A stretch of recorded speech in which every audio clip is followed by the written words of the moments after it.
Hello, evening. What is it? 4:30? No, it's not even that, is it? About 4 o'clock. It's not raining, blue skies, cold, muddy underfoot.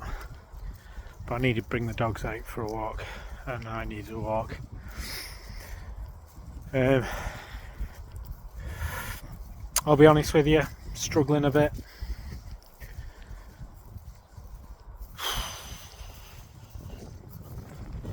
Just hard work, innit? Just Christmas. Shite days. It's just hard work, and I'm struggling a bit to keep myself on an even keel. I have to really try hard not to sit and wallow. Try and keep myself busy. Easier said than done.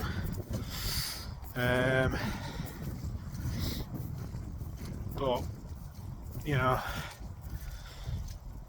I manage it through most of the day, to be honest with you. Kids, it was the last day at school today. We're off to London tomorrow. Sorry, I'm just trying to navigate over a little wooden bridge. I washed the dogs the other day.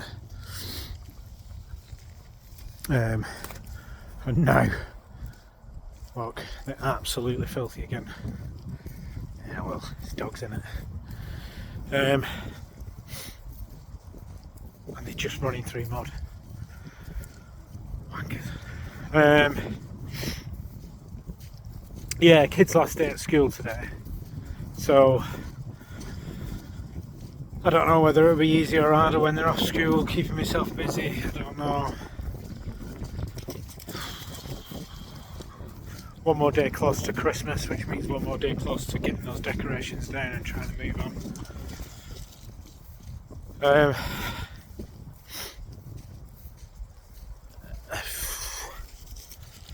Just every day just seems a little bit harder to deal with. I knew that Christmas would be fucking difficult, but this is, like I say, it takes a lot of effort not to just sit there and wallow and be down. And I'm trying really hard, but the evenings are crap. I mean, at least in summer, you know, the days are longer, so you can go out and do stuff. But winter, particularly Christmas, are the nights where, you know, by all means, you should be kind of cuddling up with somebody on the sofa. I've said this, God knows how many times. I feel like I'm repeating myself. But, you know, similarly, these little videos are as much for my purpose as anybody else's. I'll use these one day as like a journal, I think. But you can hear the squelch under my feet. But yeah, it's just. And the other thing is, you know what really terrifies me? But is, so this dawned on me the other day when I took Elaine, Jenny's mum, out for lunch. And we were talking about, oh, you know, it won't be the same, but we'll get over it and we'll learn to live with it and stuff like that. And that's true. And you do. I'm sure you do. Other people do. But the scary thing is that no matter how good it gets, you know, how well you move on, it dawned on me that it just will never be the same.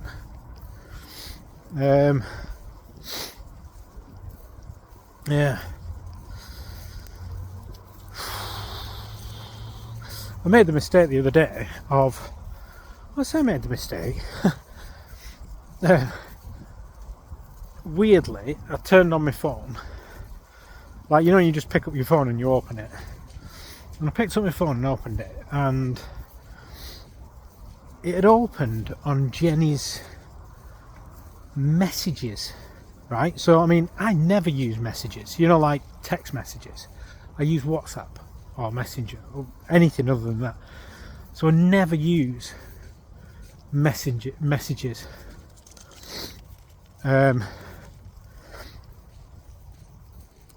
Like, so rarely that when I actually look back through the actual text messages from me and Jenny, it was stuff like, how come you're not responding on WhatsApp, or something like that.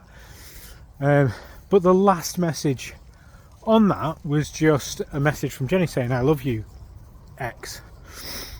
And it's weird that it opened it up on that. And I kind of went, so I came off it, and then I had to scroll like down to early 2024 was the last time that me and Jenny texted each other by text message. So it was right at the bottom of the list. So I don't know. And the only other way would be to open a search bar and type in Jenny. But yet the phone opened on that, and I don't know how it's done it. And if somebody can explain that, then please do. Other than it being a sign. Not the first time she's done electronic signs, like sending us fruit and vegetables. Look back through past videos for that one. And sending messages to Isabel's phone. But yeah, that triggered me then to look back through Jenny's WhatsApp messages, of which there are millions. And going back through them, listening to like voice notes and stuff like that, and I just read through like the messages, and I just realised, not that I needed to realise, just, you know, I say I love Jenny, but it's a bit more than that. Like, I'll be honest with you, and it sounds a bit weird to say this, but I did kind of worship her. She was everything that I've ever wanted. And she was just my entire world. And I realised this going back through these messages. You know, that she was everything to me. And that worries me. Because, you know, yeah, I might, you know, learn to deal with this, and I will, you know, logically move on, and I might even find somebody else one day. Can't see it at the moment, but everybody, you know, is at pains to tell me that will be the case, and that will be nice to at least sit on a sofa with somebody else and watch shit on TV, but it can't ever be what I had with Jen. That just scares me. You know, and the reason it scares me is because, by definition, what that then means is that, you know, you spend the second half of my life being crapper than my first half of my life. And statistically, that shouldn't be the case. They did a study on this, that between 0 and 25, between birth and 25, are your carefree age. You don't know that you're happy, but you don't know that you're sad, because you're just getting to grips with the world. Between 25 and 45, the shit gets real era, where, you know, you realise that the world's a bit shit, that you have to make your way in the world, that you have responsibilities, and it's only towards the end of that bracket that you start feeling the benefit of the world, and you starting to enjoy your life, which is true, because, you know, as me and Jenny, you know, Jenny was 41, I was 46,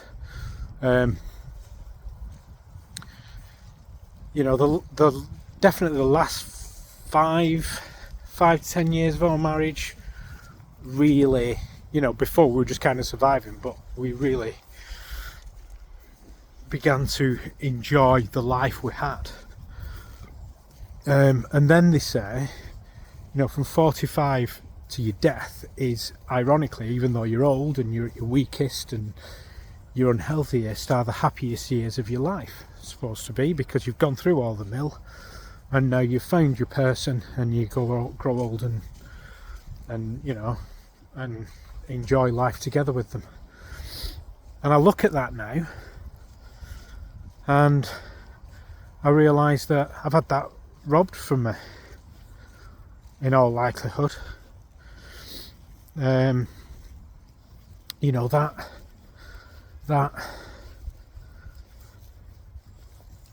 I only had 5-10 years of happiness. We had a lot of happiness to look forward to, but it's unlikely I'm going to get that. I might get some happiness, but not the one that I worked hard to you know, to have in my life for the rest of my life.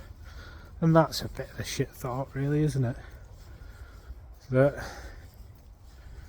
you know, I've gone through the mill and now it's like working all your life for a pension and having it fucking taken away from you, I suppose.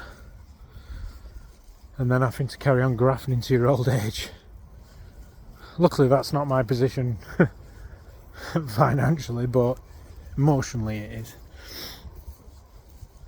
I say it is, I mean, Christ, anything could happen, couldn't it?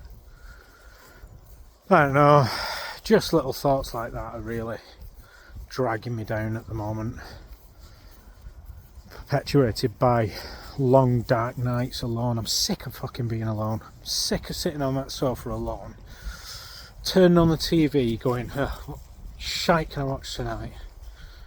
You know, what background noise can I put on to just pass the hours so I can go to bed and get another day out of the way? It's just depressing. Really fucking depressing. Sorry I couldn't be a little bit more upbeat, but that's just the way I feel and I needed to document it. I'm sure one day this will all be of some use. I don't know, perhaps this is what I'm supposed to do, I don't know. Anyway, it's cold, I've not got gloves on, my hands are freezing, so I'm going to stop this video and carry on and take the dogs for a bit of a walk, and I'll speak to you, well, I won't speak to you tomorrow because I'm going to London. Hopefully that'll cheer me up, but I'll try and speak to you another day when the weather's a bit nicer and I can get the dogs out. Right, hope you're nowhere near half as fucking miserable as I am, but take care, speak to you soon, bye.